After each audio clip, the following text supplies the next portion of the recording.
Well,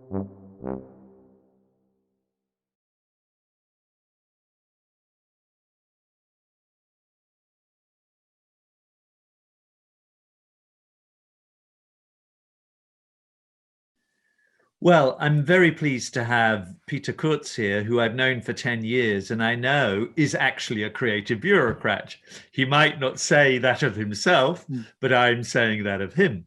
But he's the mayor of Mannheim. But in the context of our conversation today, he's the chair of the Global Parliament of Mayors, and we'll discuss that in a minute. But just a reminder, Mannheim, even though it's just a medium-sized city, really punches above its weight. It's very much on the global stage with partners from the UN onwards. And that's partly because of its great investment in its external relations.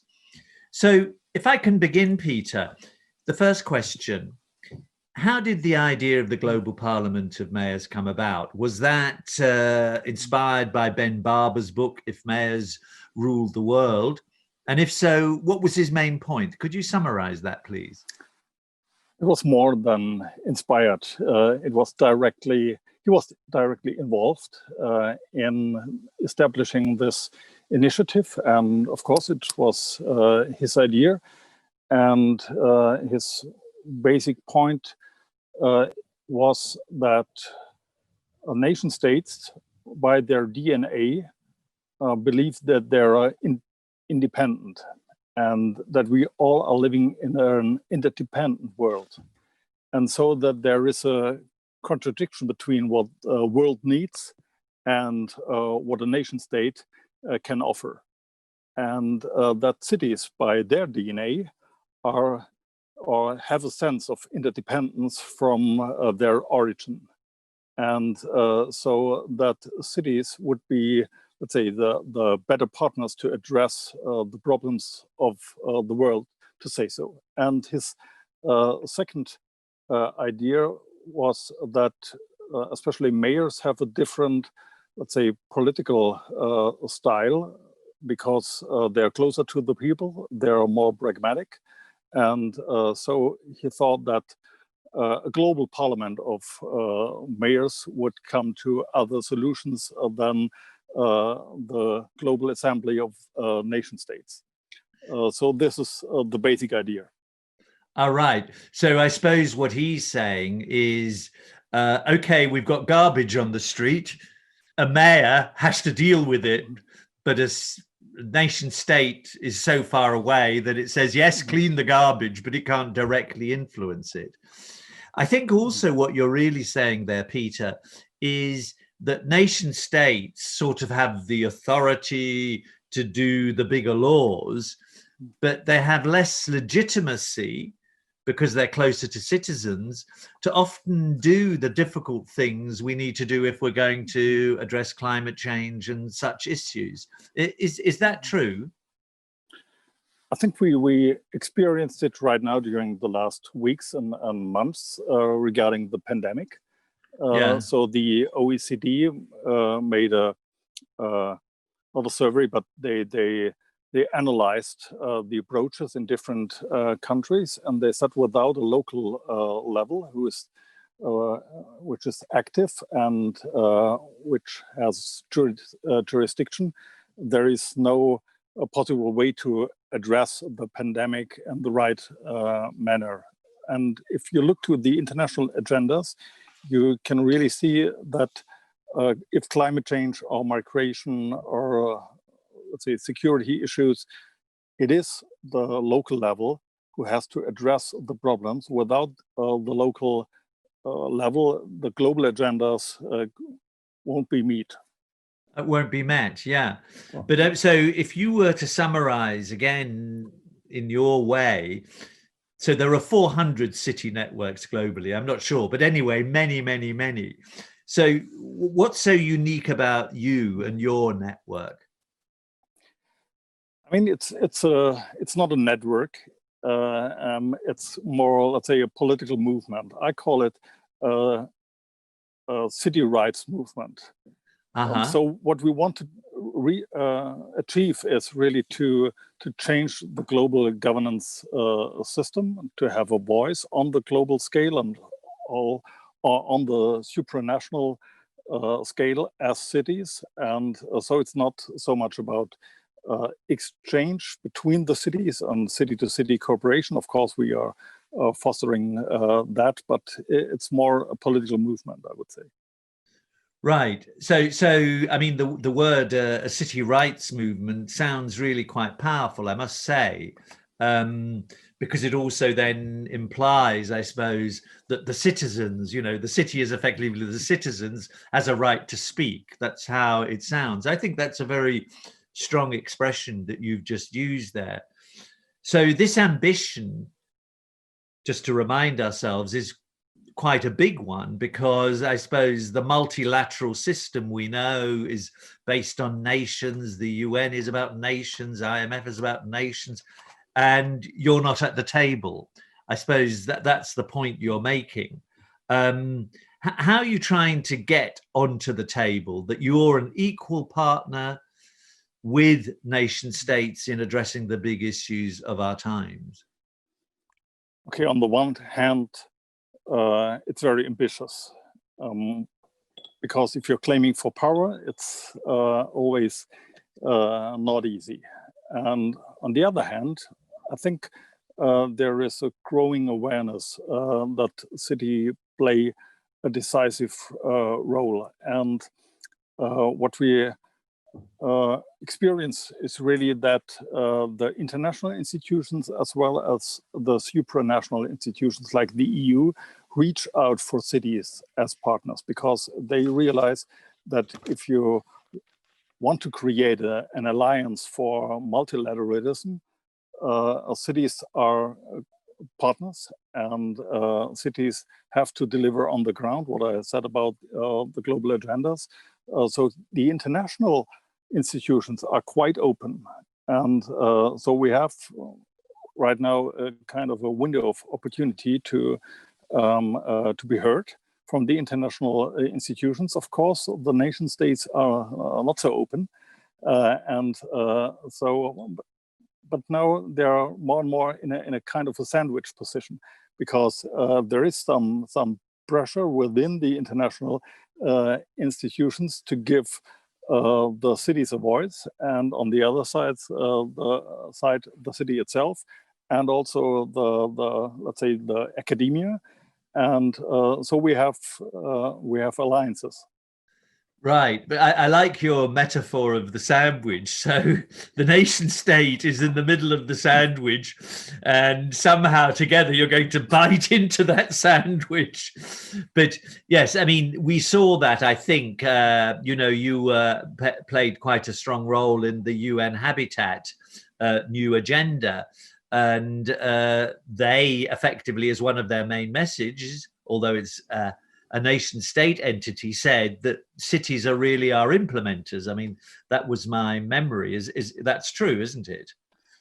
Yeah, that's true. But to say also the truth is that Habitat 1 didn't change a thing. Habitat 2 didn't change a thing. And now Habitat 3, it's 4 years ago. So let's see what's going to happen with Habitat 3, and the decision on the new urban agenda was made only by the nation states. And we had a day before the official conference to give the cities a voice. And I think this kind of approach has really to change. And we have other institutions which already have kind of a systematic approach towards the subnational level, but I hesitate to say subnational, because ours is really to claim not that we are subnational level. We claim that we are a level of governance on our own. So local self-government is the right term for it, and to accept that and to implement this in a governance system is the necessary step. And to make 2 examples, on the EU level, we have the Committee of the Region, Yeah. Which is a committee with also the local level in it. And in the Council of Europe, there is a second chamber, you could say the Congress. And within the Congress, you have two segments. One is for regions and one is for local governments. So there are examples in the international and supranational world with an institutionalized body of cities. Right. And so, I mean, you gave two European examples there. Are they the only really big ones, or are there others you know of in other continents? No, it's really a rather a European issue until now. So the Charter for Local Self-Government is also a European charter. It's not a worldwide charter, but we are fighting for that, of course. Yeah. I mean, look, it's a strong idea, clearly. It's an empowerment idea whose time has really come. And so many countries and nations are so dominated by their nation state that cities have hardly any power at all. I mean, one thinks of some cities in Africa or Asia and so on.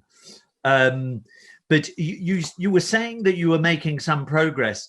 I mean, is it that you're then doing things together with supranational bodies? I mean, when you ring them, are they at least saying, "Hello, Peter Kurz, great to hear from you," or are they saying, you know what I'm getting at? Yes, but right now, during the last weeks, we experience a lot of webinars, for example. As co-hosted webinars by, for example, UN Habitat and the Global Parliament of Mayors, also co-hosted by UN Habitat and UCLG, so United Cities and local governments. So you see that what I already mentioned, that international institutions reach out for cities, this is going into action. Yeah, yeah. So you said earlier that really the city rights movement is a movement in the making, isn't it? And when I think of the word parliament, I think of two things. Everybody around the world, global parliament is represented. There are, I don't know, 3,000 cities. You've obviously only just begun, so your membership is not 3,000. But are you also thinking of acting like a parliament? Are you already doing that? Are you voting? Just tell me. Yes, I think it's about creating a platform for deliberation between cities and to address, of course, other international bodies or even nation states.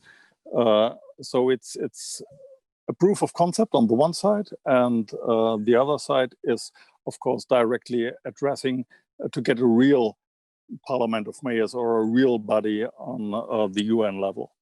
And the members are mayors. I mean, can I become a member? Look, I think what you're doing is very interesting. Can I become a member of the Global Parliament of Mayors? I mean, you understand what I mean? Yes, yes. Of course, you are a supporter. That's why we have this interview. And but focusing on the question of membership, mayors is an important issue. Many other the networks are focused on cities and the administration and the staff. We reach out for the mayors as political leaders because we think it's about the voice, the legitimate voice of the cities, and this is represented by mayors. So, of course, and also in the World Parliament, there's a strong link to the idea, at least, of local democracy. Yeah. This is a clear distinction to other networks. And of course, because it's a political movement, it has an ambition and a political aim. Yeah, yeah. And yeah, of course, it's open for everyone, but you really have to be able to to have your own voice, and you're not too much dependent on your national government. Yeah. I mean, if I'm now going to switch slightly the questions, because all of this has an implication at some level. I mean, some cities are already part of that, and you are a real advocate and lobbyist, as are your other members. But this shift to cities implies more responsibilities for cities. I mean, I'm thinking perhaps that means more resources. So the question there, is the state going to just give you more resources and you're still advocating for it, perhaps? Or if you have more responsibilities, do you have to change the way the public administration operates, acquire new skills? You see what I'm saying? With more responsibilities, things might need to change. Yes, of course, the responsibilities of cities throughout the world are highly different. Yeah. And responsibilities and jurisdictions are a resource by itself. So if you have responsibilities, of course, you can do something. If you don't have a responsibility, you're not able to address a certain topic. And because we all experience in our world that you have to address things coherently, it's really decisive to be able to act in all the different aspects. So it's a resource by itself, and of course you need resources like money and doing things differently. I would say that nearly all cities in the world are co-creating together with the civil sector, and they have to do it to be successful. So it's not, and this is the difference between this level, government level, and the other government levels, because co-creating is also part of our DNA. Yeah, no, I think you're really right to talk about that civic imperative or empowerment imperative, because in a way that makes the local level so different. But that approach to city making, which Mannheim is a good example of, is obviously different from the top-down approach, we know best approach that might have existed historically. So that presumably has meant that cities like Mannheim or others, have got to have people who know about moderating complicated processes and things like that. Is that true?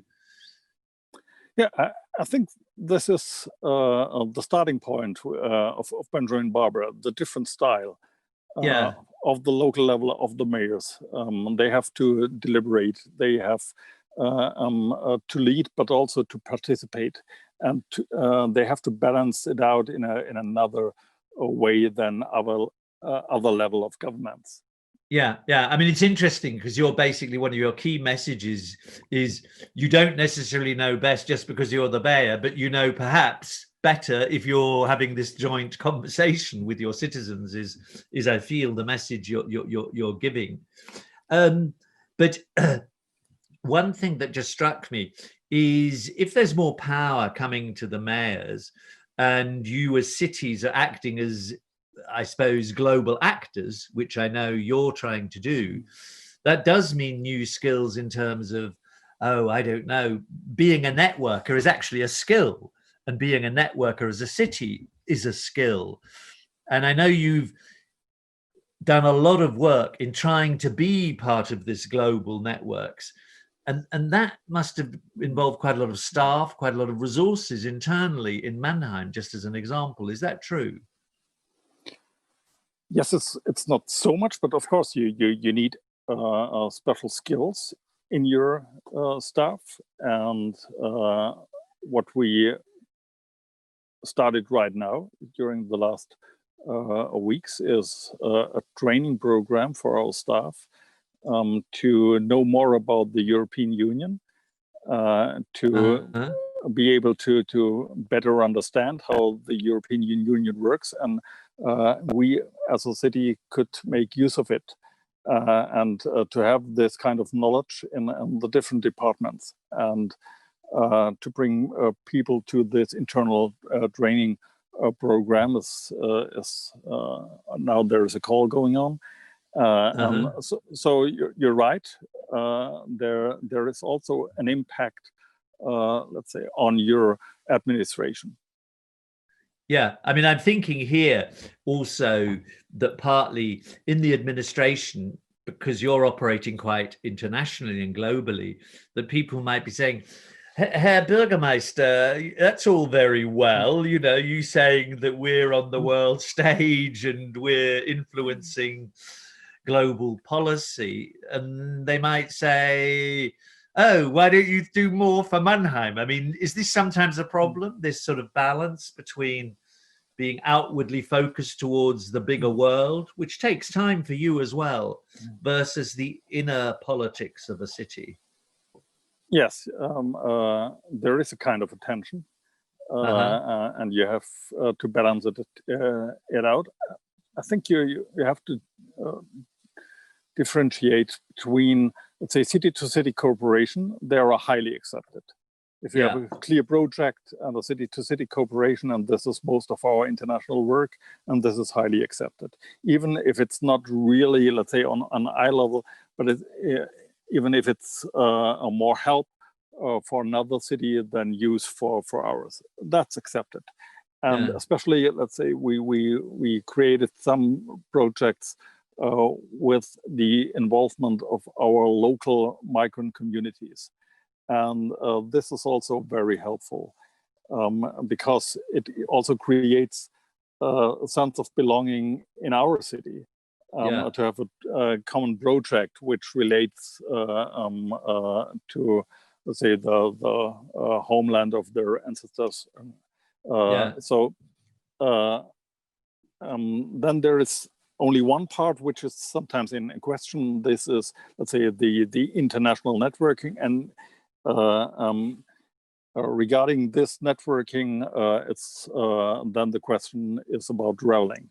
So maybe the future world, which we experience right now, to have a lot of conversations via Zoom or other devices. So this is also a help for the international world, and at least I would say for my city.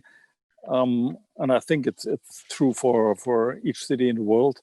The people want to be proud of their city, and to say we have something to say to the world. I think many people react positively to that. Well, I mean, I remember, you know, you've done some really interesting projects with Ramallah and Mannheim, with various Turkish communities. And I also believe that various other places around the world, I think Ambon in Indonesia has asked one of your people to help them, I don't know, become a Creative Cities member of UNESCO and things like that, which obviously is an example. And that so those are good examples you're talking about. I just thinking now, what are the hopes now for the next period? You have summits and things like that. Do you have a summit at the Global Parliament of Mayors? Yeah, for the next future, our hope goes to, let's say, the 75th anniversary, not for the anniversary itself of the United Nations. There is a consultation process going to start, and we hope that the Secretary General will say that cities are going to be involved in this consultation process about the future of the United Nations. So let's see what's going on in September during the assembly. If this is going to be announced, this is our aim, and we have our next summit, in physical summit in Palermo in Sicily next May, hopefully. And there will be, as part of it, also African European Mayors Summit. And so we want to have a direct impact regarding the international collaboration between Europe and Africa, and we want to make a, let's say, a statement and giving a platform for direct cooperation. Yeah. So my final question, more or less, is what I've seen is you've had quite a lot of agreements between your mayor members, but you've also encouraged more this city to city working, which is beyond the classic twinning thing, which I think is what you're doing is much deeper than that. But what as a conclusion, I feel you've said also that we need to reframe the way the world works. There is an element of power shift. And that's why I suppose the question is that you have to be very diplomatic, and you are diplomatic, because you're not saying against the nation state, you're basically saying a different relationship. Just describe that relationship, how it might be different. Or I think there was in the beginning, or in the description of the Global Parliament of Mayors by Benjamin Barber, the claim to abandon or to overcome the nation state. This wouldn't the mayors or the members of our organization wouldn't agree to, because the nation state now is historically a fact, and I think it's not possible to overcome it, and probably it's not useful. But to realize that we have to have another level also in creating the policies, in defining the policies, and to have the experience of the cities on that level is necessary. And of course, to change the nation states if they don't have a local level which has an own responsibility, which has really own rights, then we have to convince them that it's for their own sake that they foster their cities, because let's say the happiest people live in countries with a strong local level.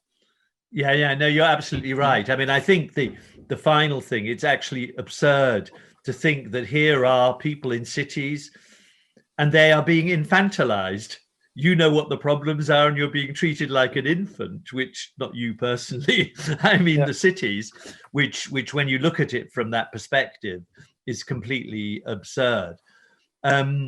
Look, Peter, that's really helpful. And I think one of the implications of what you've said is the way we operate has to be different. And it starts from the top. And it obviously then has implications at the city level itself, given that you might have more responsibilities. So look, I'm really pleased that we were able to discuss the Global Parliament of Mayors. And I hope this 75th anniversary thing is announced on the right day at the end of September. And I hope we can all report on that. So thank you very much. Thank you.